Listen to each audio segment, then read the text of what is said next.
जोहार साथियों। आज एक बहुत ही सेंसेटिव टॉपिक पर बात करेंगे और ये आप सभी जानते हैं, जो झारखंड के अभ्यर्थी हैं, जो स्टूडेंट हैं, जो तैयारी करते हैं, उनके लिए ये वीडियो बहुत ही महत्वपूर्ण है।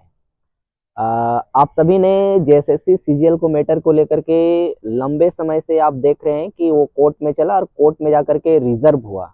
रिजर्व जो है वो फैसला न्यायालय में है, वो कब आएगी ये हम लोग नहीं जानते हैं। लेकिन इसी बीच में जो सीआईडी की टीम थी और जो एडवोकेट थे, उन्होंने उस समय भी कहा कि जो सीआईडी की जांच है वो चल रही है। अब सवाल सरकार के ऊपर उठती है, आखिर आप इतनी तत्परता से जो रिजल्ट देने को इतनी आतुर हैं, इस पे प्रश्न खड़ा होता है। और प्रश्न इस प्रकार खड़ा होता है कि जो कैंडिडेट तैयारी करते हैं और लंबे समय के बाद इम्तिहान देते हैं, इम्तिहान देने के बाद क्या है कि वो अगर फेयर तरीके से नहीं हो, आप सभी जानते हैं कि सरकार जो है सरकार अक्सर एग्जामिनेशन अगर करा लेती है और वो चाहती है कि वो रिजल्ट हमें देना है, तो वो विभिन्न तरीके से हथकंडा अपना करके क्या है वो रिजल्ट देने का कोशिश करती है।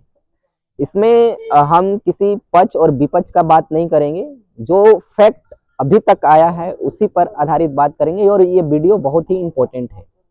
आप सभी पेपर के माध्यम से आप सभी ने अखबार के माध्यम से देखा होगा कि पिछले दिनों गोरखपुर से जो है एक विनय शाह करके जो व्यक्ति हैं, उनको क्या है गिरफ्तार किया गया है।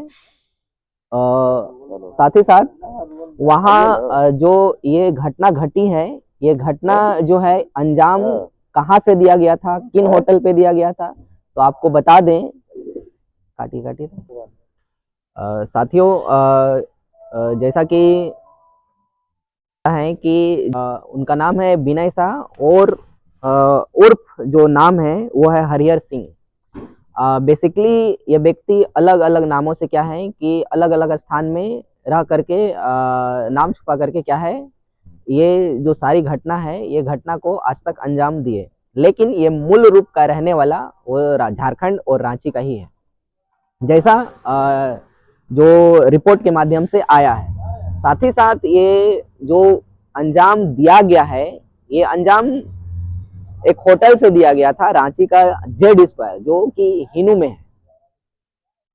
और वहां पे 3 लोग थे। पहला व्यक्ति जो है मनोज कुमार, दूसरा है शशि भूषण दीक्षित और तीसरा है संदीप त्रिपाठी। तो ये सब क्या है, जेड स्क्वायर एक होटल है, 5 स्टार टाइप का होटल है। उसमें क्या है इन लोगों ने पूरे प्लान के साथ वहां से इस घटना को अंजाम दिया है।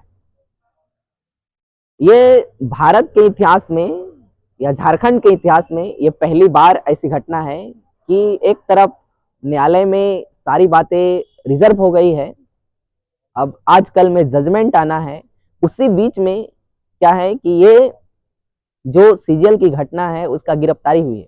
तो कहीं ना कहीं ये सवाल अपने आप में खड़ा करती है, प्रश्न खड़ा करती है कि अगर लीक नहीं हुआ तो फिर गिरफ्तारी इनका कैसे हुआ। और ये व्यक्ति कोई छोटा मोटा व्यक्ति नहीं है, ये मैकेनिकल फैक्ट्री में एज ए सेक्शन ऑफिसर्स है, सेक्शन इंजीनियर है।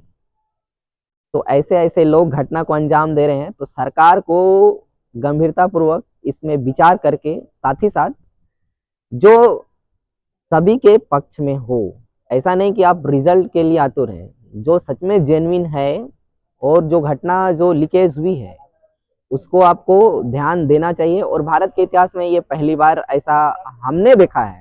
अगर आपने कभी ऐसा कहीं कोई स्टेट का देखा होगा तो जरूर कमेंट करके बताइएगा। तो भारत के इतिहास में एक तरफ न्यायालय में क्या है, जो फैसला है वो रिजर्व है, आजकल में जजमेंट आएगी, और साथ में क्या है कि अभी गिरफ्तारी हुई है। तो ये जो है ये सरकार के ऊपर बिल्कुल सवाल अवश्य खड़ा करती है। तो ये वीडियो जो है आप लोग को कैसा लगा जरूर कमेंट करके बताइएगा। और कोई अगर आपके पास कोई जानकारी हो तो कमेंट में जरूर कमेंट करिएगा। अभी के लिए शुक्रिया आप सभी का, धन्यवाद।